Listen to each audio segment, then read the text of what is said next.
ಇನ್ನು ಬಂಗಾರ ಮತ್ತು ಬೆಳ್ಳಿ ಬೆಲೆಯಲ್ಲಿ ಭಾರಿ ಇಳಿಕೆ ಆಗಲಿದೆ ಅಂತ. ಹೌದು ವೀಕ್ಷಕರೇ, ಈಗ ದೊಡ್ಡ ಬ್ರೇಕಿಂಗ್ ನ್ಯೂಸ್ ಬರ್ತಾ ಇದೆ. ಚಿನ್ನ ಮತ್ತು ಬೆಳ್ಳಿ ಮನೆಯಲ್ಲಿಟ್ಟವರಿಗೆ ಸದ್ಯಕ್ಕೆ ದೊಡ್ಡ ಒಂದು ಸಿಹಿ ಸುದ್ದಿ ಇದ್ರೆ, ಇನ್ನೊಂದು ಕಡೆಗೆ ಬಂಗಾರ ಮತ್ತು ಬೆಳ್ಳಿ ಬೆಲೆ ಮುಂದಿನ ಬರೋ ದಿನ ದೊಡ್ಡ ಮಟ್ಟದಲ್ಲಿ ಕುಸಿತವಾಗುವ ಸಾಧ್ಯತೆ ಇದೆ ಎಂಬ ಪ್ರಶ್ನೆ ಕೂಡ ಬಂದಿದೆ. ನೋಡಿ, ಯಾರೆಲ್ಲ ಮನೆಯಲ್ಲಿ ಚಿನ್ನ ಮತ್ತು ಬೆಳ್ಳಿ ಖರೀದಿ ಮಾಡಬೇಕು ಅಂತ ಪ್ಲಾನ್ ಮಾಡ್ತಿರ್ತೀರಾ, ಈಗ ತಗೋಬೇಕಾ ಬೇಡವಾ, ಇನ್ನು ಖರೀದಿ ಮಾಡುವಾಗ ಯಾವ ತಪ್ಪುಗಳನ್ನ ಮಾಡಬಾರದು, ಮುಖ್ಯವಾಗಿ 22 ಕ್ಯಾರೆಟ್ ಮತ್ತು 18 ಕ್ಯಾರೆಟ್ ಚಿನ್ನದಲ್ಲಿ ಏನು ವ್ಯತ್ಯಾಸ ಇರುತ್ತೆ, ನೀವು ಅಂಗಡಿಯಲ್ಲಿ ಈ ಒಂದು ಚಿಕ್ಕ ತಪ್ಪು ಮಾಡಿದ್ರೆ ನಿಮಗೆ ಸಾವಿರಾರು ರೂಪಾಯಿ ಹಣ ಮೋಸವಾಗಬಹುದು. ಸೊ ಆ ಒಂದು ಮೋಸ ಆಗಬಾರ್ದು ಅಂದ್ರೆ ಈ ವಿಡಿಯೋನ ಪೂರ್ತಿಯಾಗಿ ನೋಡಿ.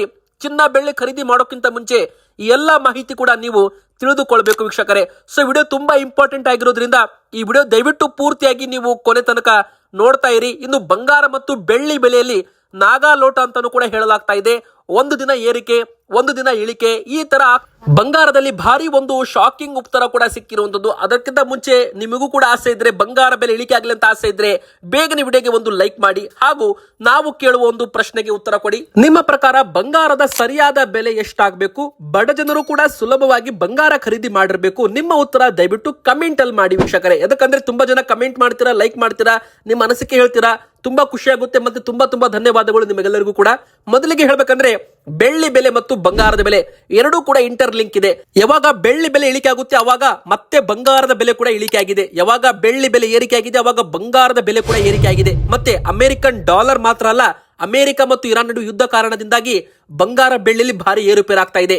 ನೀವು ಸ್ಕ್ರೀನ್ ಮೇಲೆ ನೋಡ್ತಿರ್ಬೋದು, ಸಿಲ್ವರ್ ಫ್ಯೂಚರ್ಸ್ ಆಫ್ MCX ಅಂದ್ರೆ ಮಲ್ಟಿ ಕಾಮೋಡಿಟಿ ಎಕ್ಸ್ಚೇಂಜ್ ನ ಚಾರ್ಟ್ ನ ಪ್ರಕಾರ 5 ದಿನದಲ್ಲಿ ಬೆಳ್ಳಿ ಬೆಲೆ ನಾಗಾ ಲೋಟ ಅಂತಾನೆ ಹೇಳ್ಬೋದು. ಅಂದ್ರೆ ಆಕಾಶಕ್ಕೆ ಮುಟ್ತಾ ಇದೆ ಅಂತ ಕೂಡ ಹೇಳಿದ್ರೆ ತಪ್ಪಾಗಲ್ಲ. 15,000 ರೂಪಾಯಿಯಷ್ಟು ಬೆಲೆಯಲ್ಲಿ ದೊಡ್ಡ ಮಟ್ಟದಲ್ಲಿ ಏರಿಕೆ ಆಗಿದೆ. ಆದ್ರೆ ಒಂದು ತಿಂಗಳಲ್ಲಿ ಎಷ್ಟು ಏರಿಕೆ ಆಗಿದೆ? 16,000 ರೂಪಾಯಿ ಅಂತಾನೂ ಕೂಡ ಇಲ್ಲಿ ಹೇಳ್ಬೋದು. ಅಂದ್ರೆ ಹೋದ ತಿಂಗಳಿದ್ದ ಬೆಲೆ ಈ ತಿಂಗಳಿಗೆ ಬಂದಿದೆ. ಅಂದ್ರೆ ಜುಲೈ ತಿಂಗಳಲ್ಲಿ ಮಾತ್ರ ಬೆಲೆಗಳು ಇಳಿಕೆ ಆಗಿತ್ತು. ಆದ್ರೆ ಇದು ತಾತ್ಕಾಲಿಕ ಏರಿಕೆ ಅಂತ ತಜ್ಞರು ಕರೀತಿದ್ದಾರೆ.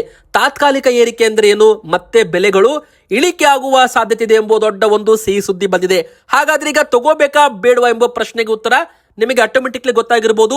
ಬೆಲೆ ಏರಿಕೆ ಆದಾಗ ತಗೊಂಡ್ರೆ, ಇಳಿಕೆ ಆದ್ರೆ ನಿಮಗೆ ನಷ್ಟವಾಗ್ಬಿಡುತ್ತೆ. ಸೊ ವೀಕ್ಷಕರು, ಯಾರೆಲ್ಲ ಖರೀದಿ ಮಾಡಬೇಕು ಅಂತ ಪ್ಲಾನ್ ಮಾಡ್ತಿದ್ದೀರಾ, ಸ್ವಲ್ಪ ವೇಟ್ ನೀವು ಮಾಡಬಹುದು. ನೋಡಿ, ಮೊದಲಿಗೆ 3 ಲಕ್ಷ ಇತ್ತು, ನಂತರ 2,80,000 ಆಯಿತು, 2,40,000 ಆಯಿತು, 2,10,000 ರೂಪಾಯಿ ತನಕ ಬೆಲೆ ಬಂದಿದೆ. 3 ಲಕ್ಷ ರೂಪಾಯಿಂದ 2 ಲಕ್ಷ ರೂಪಾಯಿ ತನಕ ಬೆಲೆ ಬಂದಿದೆ. ಅಂದ್ರೆ ಈ ಒಂದು ಬೆಳ್ಳಿ ಮಾರ್ಕೆಟ್ ಅಲ್ಲಿ ದೊಡ್ಡ ಮಟ್ಟದಲ್ಲಿ ಏನು ನಡೀತಾ ಇದೆ ಅಂದ್ರೆ, ಹೂಡಿಕೆದಾರರು ಇಲ್ಲಿ ಹೂಡಿಕೆದಾರರಿಗೆ ಟ್ರ್ಯಾಪ್ ಮಾಡ್ತಿರಬಹುದು. ಹೂಡಿಕೆದಾರರು ಅಂದ್ರೆ ಯಾರು ನೋಡಿ ವೀಕ್ಷಕರೇ, ಇಲ್ಲಿ ಒಂದು ಇನ್ವೆಸ್ಟರ್ಸ್ ಅಂತ ಬರ್ತಾರೆ, ಸಾವಿರಾರು ಕೋಟಿ ಹಣವನ್ನ ಹೂಡಿಕೆ ಮಾಡ್ತಾರೆ. ಹಣವನ್ನ ಹೂಡಿಕೆ ಮಾಡಿ ಲಾಭ ತಗೊಂಡು ಅವರು ಎಕ್ಸಿಟ್ ಆಗ್ತಾರೆ, ಹೊರಗಡೆ ಹೋಗ್ಬಿಡ್ತಾರೆ. ಅವಾಗ ಮಾರ್ಕೆಟು ಕೆಳಗೆ ಬಂದ್ಬಿಡುತ್ತೆ, ಅಂದ್ರೆ ಬೆಲೆಗಳು ಇಳಿಕೆ ಆಗ್ಬಿಡುತ್ತೆ. ಸೊ ಇದರಲ್ಲಿ ನಿಮ್ಮಂತ ಸ್ವಲ್ಪ ಅಂದ್ರೆ 1 ಲಕ್ಷ 2 ಲಕ್ಷ ಹೂಡಿಕೆ ಮಾಡೋರು ಇದರಲ್ಲಿ ಸಿಕ್ಕಾಕೊಂಡ್ಬಿಡ್ತಾರೆ. ಸೊ ಈ ತರ ಮತ್ತೆ ಆಗುವ ಚಾನ್ಸ್ ಇರಬಹುದು ಅಂತ ಹೇಳಲಾಗ್ತಾ ಇದೆ. ಯಾಕಂದ್ರೆ 3 ಲಕ್ಷ ರೂಪಾಯಿಂದ ಬರೋಬ್ಬರಿ 2 ಲಕ್ಷ ರೂಪಾಯಿ ತನಕ ಬೆಲೆ ಬಂದಿದೆ. ಒಟ್ಟು 1 ಲಕ್ಷ ರೂಪಾಯಿವರೆಗೂ ಡೌನ್ ಫಾಲ್ ಆಗಿದೆ. ಈಗ ಮತ್ತೆ ಮಾರ್ಕೆಟ್ ರಿಕವರಿ ಆಗ್ತಾ ಇದೆ. ಈಗ ನೋಡಿ, 2,40,000 ರೂಪಾಯಿ ಅಂತ ಬೆಲೆ ಹೋಗಿದೆ ಈ ಒಂದು ಬೆಳ್ಳಿ ಬೆಲೆ. ಅಂದ್ರೆ ಇದು ಮಾರ್ಕೆಟ್ ಅಲ್ಲಿ ಅಪ್ವರ್ಡ್ ಮೂವ್ಮೆಂಟ್ ಇದೆ. ಈ ಒಂದು ಸೇಮ್ ಪ್ರಕಾರ ಬಂಗಾರದಲ್ಲೂ ಕೂಡ ನಡೀತಾ ಇದೆ. ಹೌದು, ಬಂಗಾರದ ಬೆಲೆಯಲ್ಲೂ ಕೂಡ ಭಾರಿ ಒಂದು ಏರಿಕೆ ಆಗ್ತಿದೆ ಅಂತಾನೆ ಹೇಳ್ಬೋದು. ಯಾರೆಲ್ಲ ಮನೆಯಲ್ಲಿ ಬೆಳ್ಳಿ ಮತ್ತು ಬಂಗಾರ ಇಟ್ಟಿರ್ತಾರೆ ನೋಡಿ, ಅವ್ರು ಏನ್ ಮಾಡ್ತಾರೆ, ಈಗ ಮಾರಾಟ ಮಾಡಲು ಪ್ಲಾನ್ ಮಾಡ್ತಾರೆ. ಯಾಕಂದ್ರೆ ಈಗ 1 kg ಒಂದು ಬೆಳ್ಳಿ ಬೆಲೆ ಮಾರ್ಕೆಟ್ ಪ್ರಕಾರ 2,45,000 ರೂಪಾಯಿ ತನಕ ಬಂದಿದೆ. ತುಂಬಾ ದಿನಗಳ ನಂತರ ಈ ಒಂದು ಬೆಲೆ ಬಂದಿದೆ. 2,30,000, 2,20,000 ರೂಪಾಯಿ ತನಕ ಬೆಳ್ಳಿ ಮಾರ್ಕೆಟ್ ಅಲ್ಲಿ ಸಿಗ್ತಾ ಇತ್ತು. ಯಾವಾಗ? ಹೋದ ವಾರ, ಈ ಒಂದು ಆಗಸ್ಟ್ ತಿಂಗಳ ಮೊದಲ ವಾರದಲ್ಲಿ 4ನೇ ತಾರೀಕಿನವರೆಗೂ ಬಂಗಾರ ಮತ್ತು ಬೆಳ್ಳಿ ಬೆಲೆಗಳು ಇಳಿಕೆ ಆಗ್ತಿದ್ವು. ಆದ್ರೆ ದಿಢೀರಂತ ಬೆಲೆಗಳು ಏರಿಕೆ ಆಗೋದಕ್ಕೆ ಶುರುವಾಗಿದೆ. ಅಂದ್ರೆ ಮಾರ್ಕೆಟ್ ಅಲ್ಲಿ ಏನೋ ಕೂಡ ನಡೀತಾ ಇದೆ. ಅಮೆರಿಕ ಮತ್ತು ಇರಾನ್ ನಡುವಿನ ಯುದ್ಧ ಕೊನೆ ಆಗ್ತಾ ಇದೆ ಅಂತಾನೂ ಕೂಡ ಹೇಳಲಾಗಿದೆ. ಸೊ ಇಲ್ಲಿ ಎರಡನೇದಾಗಿ ಕಚ್ಚಾ ತೈಲಗಳ ಬೆಲೆ ಏರಿಕೆ ಆಗಿದ್ದು ಇಳಿಕೆ ಆಗ್ತಿದೆ. ಇನ್ನೊಂದು ಕಡೆಗೆ ಹೂಡಿಕೆದಾರರು ಕಚ್ಚಾ ತೈಲವನ್ನ ಬಿಟ್ಟು ಬಂಗಾರ ಬೆಳ್ಳಿಗೆ ಮತ್ತೆ ತಮ್ಮ ಒಂದು ಹಣವನ್ನ ಹೂಡಿಕೆ ಮಾಡ್ತಿದ್ದಾರೆ.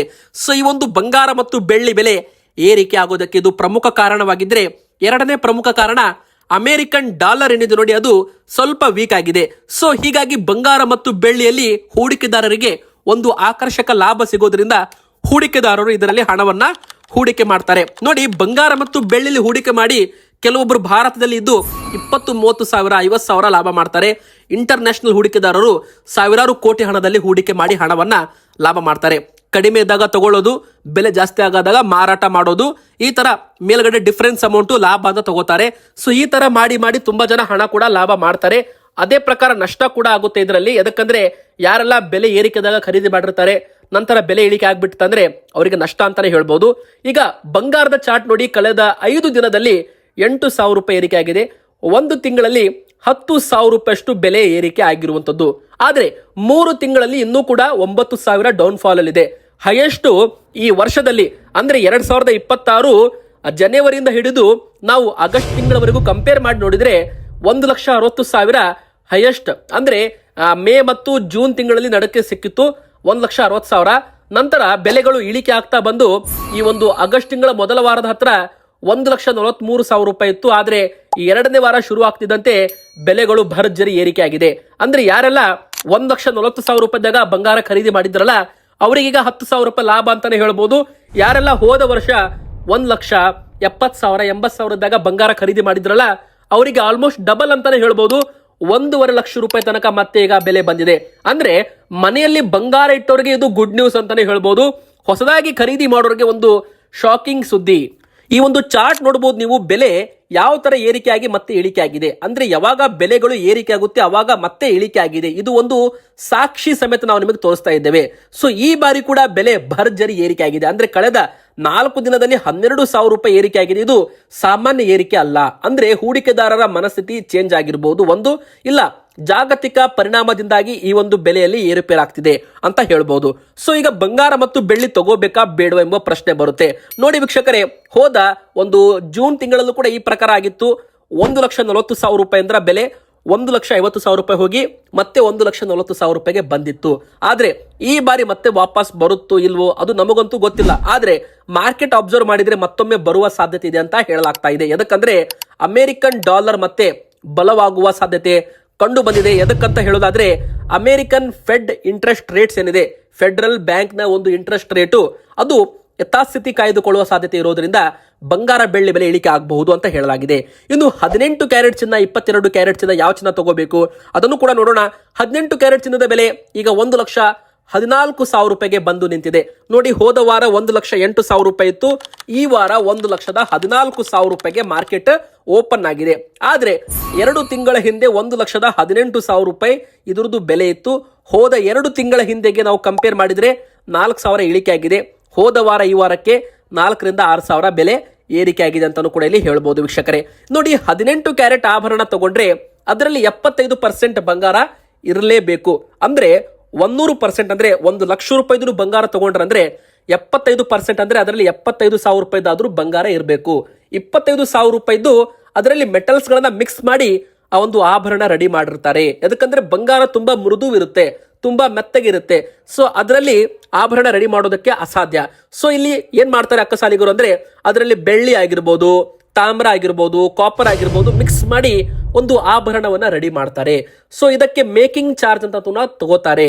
ಸೊ ವೀಕ್ಷಕರೇ, ನೀವು 18 ಕ್ಯಾರೆಟ್ ತಗೊಂಡ್ರೆ ಕಡ್ಡಾಯವಾಗಿ ಹಾಲ್ ಮಾರ್ಕ್ ಇದ್ದ ಬಂಗಾರ ತಗೊಳ್ಳಿ. ನೀವೇನಾದ್ರೂ ಹಾಲ್ ಮಾರ್ಕ್ ಇಲ್ಲದಿರೋ ಬಂಗಾರ ತಗೊಂಡ್ರಂದ್ರೆ ಅದರಲ್ಲಿ ಬಂಗಾರ 75% ಇದೆಯಾ 65% ಇದೆಯಾ ಎಂಬುದು ನಿಮಗೆ ಅಧಿಕೃತವಾಗಿ ಮಾಹಿತಿ ಸಿಗೋದಿಲ್ಲ. ಮರಳಿ ನೀವು ಮಾರಾಟ ಮಾಡೋಕೆ ಹೋಗ್ತಿರಲ್ಲ ಅವಾಗ ಆ ಒಂದು 18 ಕ್ಯಾರೆಟ್ ಚಿನ್ನದ ಬೆಲೆ ಅದು 75% ಅಲ್ಲ, ಅದರಲ್ಲಿ 60% ಬಂಗಾರ ಇತ್ತು. ಅಂದ್ರೆ 15% ನಿಮಗೆ ಮೋಸವಾಗಿದೆ. ಲಕ್ಷಕ್ಕೆ 15,000 ರೂಪಾಯಿ ನಿಮ್ದು ಬಂಗಾರ ಕಳ್ಳತನವಾಗಿದೆ ಅಂತ ಅರ್ಥ. ಅಂದ್ರೆ ಆ ಒಂದು ನೆಕ್ಲೆಸ್ ಅಲ್ಲಿ 75% ಬಂಗಾರ ಇಲ್ಲ ಅಂತ ಹೇಳ್ತಾರೆ. ಸೊ ವೀಕ್ಷಕರೇ, ನೀವು ಬಂಗಾರ ಆಭರಣ ತಗೊಂಡ್ರಂದ್ರೆ ಮರಳಿ ಮಾರಾಟ ಮಾಡಬೇಡಿ. ನೀವು ಮೈ ಮೇಲೆ ಹಾಕೊಳ್ಳಕ್ಕೆ ತಗೊಂಡಿರ್ತೀರಾ, ಡಿಸೈನ್ ಚೇಂಜ್ ಆಗಿದೆ ಅಂತ ನೀವೇನಾದ್ರೂ ಮತ್ತೆ ಚೇಂಜ್ ಮಾಡಕ್ ಹೋಗ್ತೀರಾ ಅಂದ್ರೆ ಮೇಕಿಂಗ್ ಚಾರ್ಜ್ ನಿಮಗೆ ವಾಪಸ್ ಬರಲ್ಲ, ವೇಸ್ಟೇಜ್ ಅಂತ ಕಳೀತಾರೆ, ಅದು ಕೂಡ ನಿಮಗೆ ವಾಪಸ್ ಬರಲ್ಲ ವೀಕ್ಷಕರೇ. ಸೊ ಆಭರಣ ಒಮ್ಮೆ ಬಾರಿ ತಗೊಂಡ್ರಂದ್ರೆ ಮರಳಿ ಮಾರಾಟ ಮಾಡಿದ್ರೆ ನಿಮಗೆ ನಷ್ಟವೇ ಆಗುತ್ತೆ. ಸೊ ನೀವು ಬಂಗಾರದಲ್ಲಿ ಹೂಡಿಕೆ ಮಾಡ್ಬೇಕಂದ್ರೆ 24 ಕ್ಯಾರೆಟಿನ ಗಟ್ಟಿ ಬಂಗಾರ ತಗೊಳ್ಳಿ. ಈಗ 22 ಕ್ಯಾರೆಟ್ ಚಿನ್ನ ತಗೋಬೇಕಾ 18 ಕ್ಯಾರೆಟ್ ತಗೋಬೇಕಾ? ನೋಡಿ, 22 ಕ್ಯಾರೆಟ್ ಅಲ್ಲಿ ನಿಮಗೆ 916 BIS ಹಾಲ್ ಮಾರ್ಕ್ ಇದ್ದ ಆಭರಣ ಸಿಕ್ಬಿಡುತ್ತೆ. ಸೊ ಒಂದ್ ಸ್ವಲ್ಪ ಹಣ ನಿಮಗೆ ಜಾಸ್ತಿ ಹೋಗ್ಬೋದು, ಆದ್ರೆ 22 ಕ್ಯಾರೆಟ್ ತಗೊಳ್ಳಿ, ತುಂಬಾ ಒಳ್ಳೇದಿರುತ್ತೆ. ಸೊ 22 ಕ್ಯಾರೆಟ್ ಚಿನ್ನದ ಬೆಲೆ ನಿಮಗೆ ಈಸಿಯಾಗಿ ಲೋನ್ ಕೂಡ ಸಿಗುತ್ತೆ. ಮತ್ತೆ ಮುಂದೆ ನೀವು ಮರಳಿ ಮಾರಾಟ ಮಾಡ್ತೀರಂದ್ರೂ ಕೂಡ ವಿತ್ ಬಿಲ್ ಇದ್ರೆ ಮರಳಿ ಮಾರಾಟ ಕೂಡ ಈಸಿಯಾಗಿ ನೀವು ಮಾಡಬಹುದು. ಹಾಗಾದ್ರೆ 22 ಕ್ಯಾರೆಟ್ ಚಿನ್ನದ ಬೆಲೆ ಎಷ್ಟು? 22 ಕ್ಯಾರೆಟ್ ಅಂದ್ರೆ 91.6% ಇದರಲ್ಲಿ ಬಂಗಾರ ಇರುತ್ತೆ. 18 ಕ್ಯಾರೆಟ್ ಅಲ್ಲಿ 75% ಇರುತ್ತೆ. 22 ಕ್ಯಾರೆಟ್ ಅಲ್ಲಿ 91.6% ಬಂಗಾರ ಇರುತ್ತೆ. 8.4% ಮೆಟಲ್ಸ್ ಮಿಕ್ಸ್ ಮಾಡಿ ರೆಡಿ ಮಾಡಿರ್ತಾರೆ. ಸೊ ಇದ್ರದ್ದು ಬೆಲೆ ಬಂದು 1,39,000 ರೂಪಾಯಿ. ಹೌದು ವೀಕ್ಷಕರೇ, ಕಳೆದ ವಾರ ಈ ವಾರಕ್ಕೆ ಬರೋಬ್ಬರಿ 6,000 ರೂಪಾಯಿ ಬೆಲೆಯಲ್ಲಿ ಏರಿಕೆ ಆಗಿರಬಹುದು. ಆದ್ರೆ ಮುಂದಿನ ಬರೋದಿನ ಮತ್ತಷ್ಟು ಇಳಿಕೆ ಆಗುವ ಸಾಧ್ಯತೆ ಕೂಡ ಇದೆ. ಯಾಕಂದ್ರೆ ಅಮೆರಿಕನ್ ಡಾಲರ್ ಫೆಡ್ ರೇಟ್ಸ್ ಮತ್ತೊಮ್ಮೆ ಮೀಟಿಂಗ್ ಇದೆ. ಸೊ ಅವಾಗ ಏನ್ ಡಿಸೈಡ್ ಆಗುತ್ತೆ, ಅವಾಗ ಮತ್ತೆ ಬಂಗಾರ ಬೆಲೆಯಲ್ಲಿ ಭಾರಿ ಒಂದು ಏರುಪೇರು ಆಗಬಹುದು ಅಂತ ಹೇಳಲಾಗಿದೆ. ಸೊ ಮತ್ತೊಮ್ಮೆ ಇಳಿಕೆ ಆಗುವ ಚಾನ್ಸ್ ಇದೆ. ಆದ್ರೆ 100% ಹೇಳಕ್ಕೆ ಬರೋದಿಲ್ಲ, ಇದು ಕೂಡ ನಿಮಗೆ ಗೊತ್ತಿರಲಿ. ಇನ್ನು 24 ಕ್ಯಾರೆಟ್ ಇದು ಹೂಡಿಕೆ ಮಾಡೋರು ತಗೋತಾರೆ. ಅಂದ್ರೆ ನಮಗೆ ಆಭರಣ ಬೇಡ, ನಾವು ಹಣವನ್ನ ಬ್ಯಾಂಕ್ ನಲ್ಲಿ ಇಡೋಕ್ಕಿಂತ ನಾವು ಬಂಗಾರದಲ್ಲಿ ಇಡ್ತೀವಿ ಅಂತವರು ಈ ಒಂದು 24 ಕ್ಯಾರೆಟ್ ತಗೋತಾರೆ. ಇದರದ್ದು ಬೆಲೆ 1,52,000 ರೂಪಾಯಿ ಇದೆ. ಎಲ್ಲ ಒಂದು ಬಂಗಾರದ ಮೇಲೆ 3% GST ಎಕ್ಸ್ಟ್ರಾ ಇರುತ್ತೆ. ಮತ್ತೆ ಆಭರಣಗಳ ಮೇಲೆ ಮೇಕಿಂಗ್ ಚಾರ್ಜು ಅದು ಕೂಡ ಎಕ್ಸ್ಟ್ರಾ ಇರುತ್ತೆ.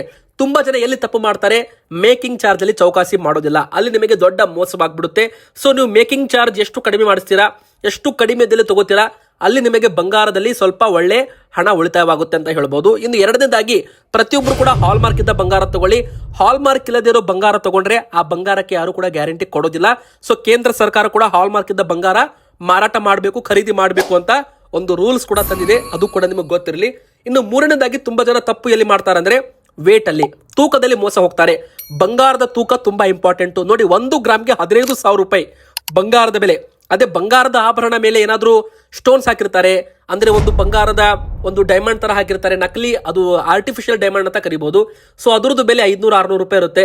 ಅದು ಬಂಗಾರದ ಮೇಲೆ ಇರೋದ್ರಿಂದ ಅದಕ್ಕೆ ಬಂಗಾರದ ಲೆಕ್ಕ ನೀವು ಕೊಟ್ಟರೆ ನಿಮಗೆ ಮೋಸವಾಗ್ಬಿಡುತ್ತೆ. ಸೊ 10 ಗ್ರಾಮ್ದು ಉಂಗುರ ಇದೆ, 9 ಗ್ರಾಮ್ ಬಂಗಾರ ಇದೆ, 1 ಗ್ರಾಮ್ ಅದರ ಮೇಲಿರೋ ಸ್ಟೋನ್ ಇದೆ. ಸೊ 1 ಗ್ರಾಮ್ದು ಲೆಕ್ಕ ನೀವು ಬೇರೆ ಕೊಡಿ, 500,000 ರೂಪಾಯಿ. 9 ಗ್ರಾಮ್ಗೆ ಬಂಗಾರದ ಲೆಕ್ಕ ಕೊಡಿ. ಈ ತರ ಮಾಡಿದ್ರೆ ನಿಮಗೆ ಒಂದು ಒಳ್ಳೆ ಲಾಭ, ಅಂದ್ರೆ ಒಳ್ಳೆ ಒಂದು ಕಡಿಮೆ ಬೆಲೆಗೆ ಬಂಗಾರ ಸಿಗುತ್ತೆ ಅಂತ ಹೇಳ್ಬೋದು. ಇವತ್ತಿಗೆ ಇಷ್ಟ ಆಗಿತ್ತು ವಿಡಿಯೋ ಲೈಕ್ ಮಾಡಿ, ಚಾನಲ್ಗೆ ಸಬ್ಸ್ಕ್ರೈಬ್ ಆಗಿ, ನಿಮ್ಮ ಮನಸ್ಸಿಗೆ ಕಮೆಂಟ್ ಮಾಡಿ.